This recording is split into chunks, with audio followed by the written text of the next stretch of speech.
Thank you very much, Comrade Joel. Fellow Ugandans here and abroad.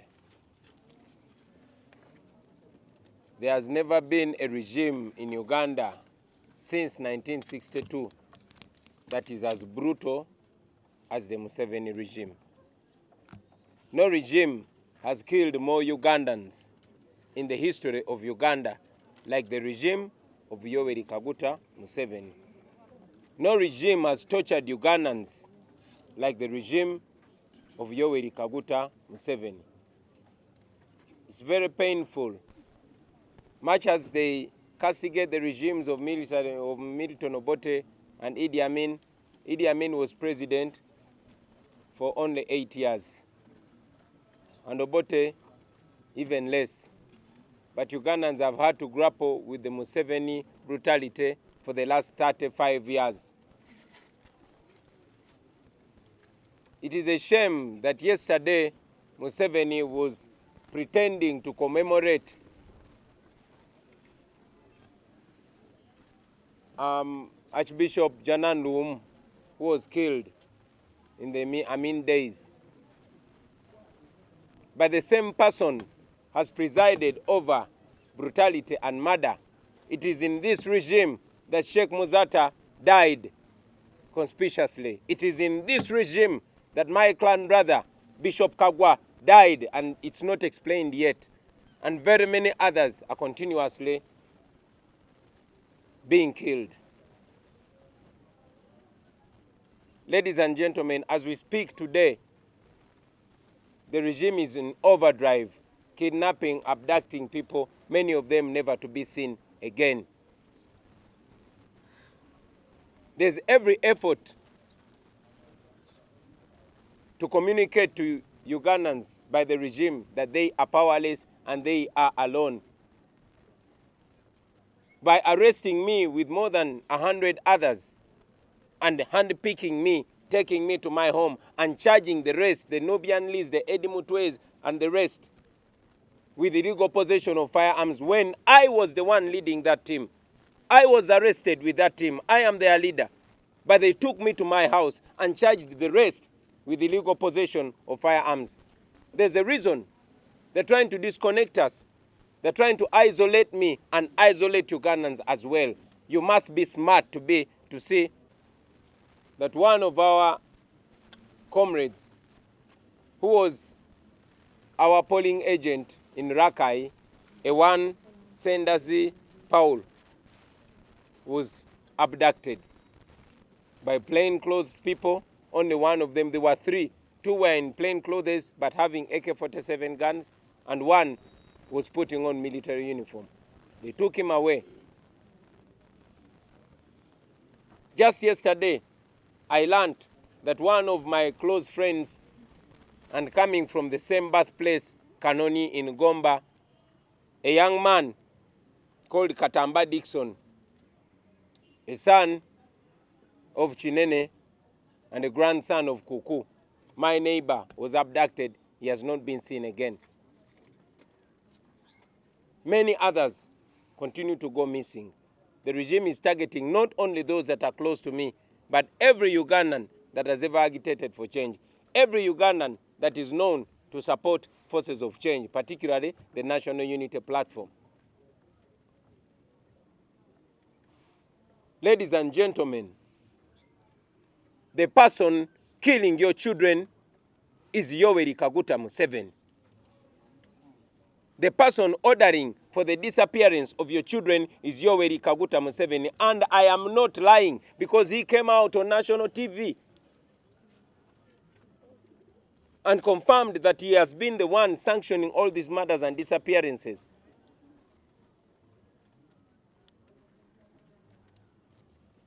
It's unfortunate that almost all institutions have died in our country.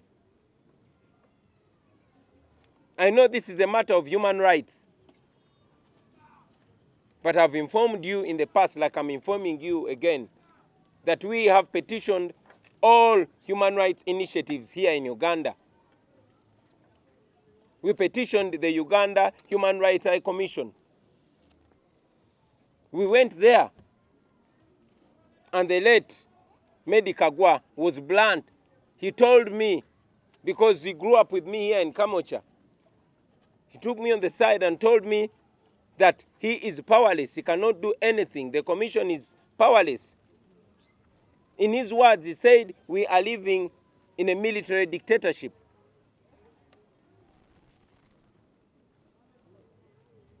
I reported to the commission after the Arua torture. We reported very many times, and yes, very many cases of torture. And cannot help you, it cannot help us.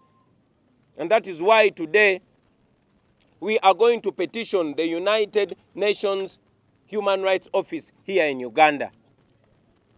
We know that this is an issue of the United Nations.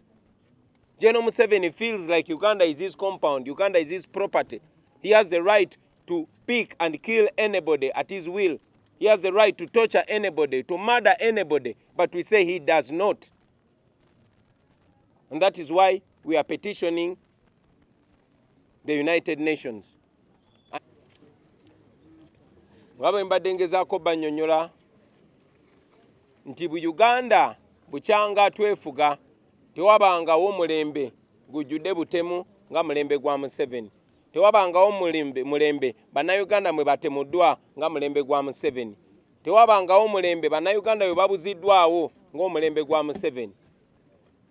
Wadde babeeranga batugamba nti emirembe gy'Obote n'Amini walingawo ettemu, naye Amini yafugira emyaka 8 n'Obote mitono.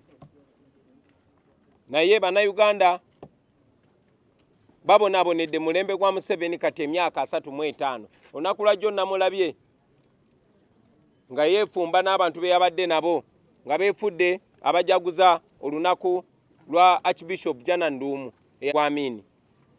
Muline neebuuza oba Museveni talina nsonyi nga mulembe gwe mwennyini mwe mufiiridde abasajja nga Sheikh Muzaata nga paka kati enfaaye tennannyonnyolwa. Mu mulembe guno mwennyini mwe mufiiridde Bishop Kagwa ow'e Masaka ng'enfaaye tennannyonnyolwa. Ne bannayuganda bangi nnyo abafiiridde mu mbeera bw'etyo. Eddembe ly'obuntu lirinnyiddwa nnyo, bannaffe bangi babuziddwawo, bangi bakyagenda maaso n'okubuzibwawo. Njagala obategeeza nti omuntu atemula abaana bammwe si mulala ye Mwami Yoweri Kaguta Museveni. Omuntu alagira okubuzibwawo abaana bammwe si mulala ye Mwami Yoweri Kaguta Museveni. Bino mbyogerera wano era mbyogera nga ndi confident. Ababadde bakyakibuusabuusa mwamulabye ng'avuddeyo n'ategeeza ensi nga bwe yalagira okutemula abaana bammwe, nga bwe yalagira okuwamba abaana bammwe, era nga bw'amanyi gye bali, newankubadde ate ebitongole ebimukolera omuli ekya poliisi n'amagye ne minisita w'ensonga ez'omunda bo babadde beegaana. Gwe kuba akafaananyi nga minisita w'ensonga ez'omunda yeegaanye tamanyi bantu bamwe gye bali abawambibwa, ng'omwogezi wa poliisi agambye tamanyi bantu bamwe gye bali, ng'omulala omwogezi wa poliisi aze n'agamba ennamba ezitabeerako namba plate n'annyonnyola mu ngeri enyooma entegera y'abantu. Naye ate bossi waabwe n'avaayo n'akakasa nti ye yalagira okutemula kw'abantu bammwe, nti era ye yalagira okuwambibwa kw'abaana bammwe. N'olw'ensonga eyo mwenna buli omu agambe munne, ffenna tubeere nga tumanyi nti tewali muntu mulala alagira kuwamba abantu baffe okuggyako Mwami Museveni. Ekyo nno kimenya amateeka era kyongera obbalaga nti eno gavumenti kati etufugisa omudumu gw'emmundu tekyagoberera amateeka. Kubanga mu mateeka omuntu ne bw'aba bamuguddeko omusango bwe bamukwata bamutwala ku poliisi, amateeka agakkiriza bannamateeka be n'abasawo be n'abafamire ye okujja omulaba. Ne mwenna temunalaba ku bantu bammwe bangi nnyo mukyabanoonya, naye yazze n'ayogera amannya gaabwe ng'abamanyi. Bangi nnyo tubadde tukyabanoonya paka muganda waffe Selector Devi bwe bamusesema oluvannyuma lw'okusaawa embeera, era yategeezezza nti bangi nnyo bali eyo, bangi babatemula ne babasuula eyo, bangi babasibako mayinja ne babasuula mu nnyanja. Gwe omulembe gwe tulimu, ebyo bye mbagamba bya ddala, bye mbagamba biri mugenda maaso ku bantu baffe nga Museveni yabiragira. Bye mbagamba mubiraba tinebo ofulumano ojja kulaba ezo emmotoka za drone nga zitambula teziriko number plate. Bye mbagamba tebiri mu myaka gya 7, tebiri mulembe gwa Amini, biri mulembe gwa Museveni olwaleero, biri mu mwaka 2021. Eyo yembeera gye tulimu olunaku lwaleero. Bangi mujja kwebuuza nti lwaki tetugenze mu bitongole eby'eddembe ly'obuntu ng'ekitongole ekya Uganda Human Rights Commission. Naye njagala obbajjukiza nti oluvannyuma lw'okututulugunya mu Arua twagenda ne tuwaba omusango mu kitongole kya Uganda Human Rights Commission. Twawandiika complaint, twawandiika okwemulugunya kwa mirundi mingi nga tebatuddamu. Gwe kuba kafaananyi ekitongole ekiri wansi w'amateeka ekirina okwanukula omuntu eyemulugunyiza ku ddembe ly'obuntu okuva 2017 paka olwaleero. Naye era eyali akikulira kati omugenzi Meddie Kaggwa ye yali wa mazima, yantuukirira n'aŋŋamba talina kyasobola kukolawo kubanga amagye ge gatufuga, talina kyayinza kukolawo kuba bino si byagoberera amateeka.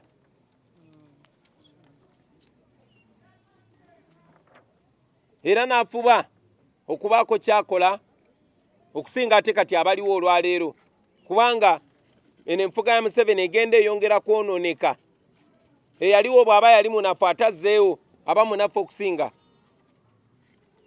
So Mwami Meddie Kaggwa bwe yatutegeeza amazima agali mu nsonga eyo, era ne bamanya nti atutegeezezza, Mwami Meddie Kaggwa naye yafa mu nfa etaategeerekeka.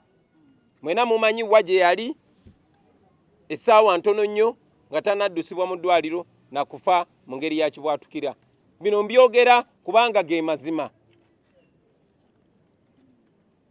Ensonga lwaki bakwata abantu bonna bonna abanneetoolodde, eyo si nsobi, ekyo kigenderere. Jasi olwaleero ku makya nfunye essimu nga bantegeeza nti omu ku mikwano gyaffe era eyali alaba ebyokulonda kwaffe, omwami gwe bayita Sendazi Paul, bamuwambye amakya ga leero ku ssaawa 10 ez'okumakya. Abantu 3 nga bali mu ngoye za bulijjo naye nga balina emmundu AK-47, n'omu ku bo ng'ali mu yunifoomu y'amagye baze ne bamuwamba ne bamukuba ne bamutwala. Ebyo bibadde Rakai. Olunaku lwajjo nategeezeddwa nti omu ku bannaffe gwe twakola naye era omuwagizi waffe Lukulwe e Kanoni naye yawambibwa, omwami gwe bayita Katamba Dickson. Bangi ku be bawamba bababuzaawo, ate abo abakola mu bitongole birina okuba ebikuumaddembe ne bajja nga bagezaako okujja ssente mu famire zaabwe. Bangi nnyo. So mujja kutubuuza lwaki tetugenze mu bitongole ebya wano eby'eddembe ly'obuntu. Njagala obategeeza nti ebitongole bya wano biremeddwa okutuyamba. Poliisi ya wano tesobola bayamba. Amagye ga wano gakozesebwa kutulugunya na kutemula bantu. Uganda Human Rights Commission tekisobodde tuyamba.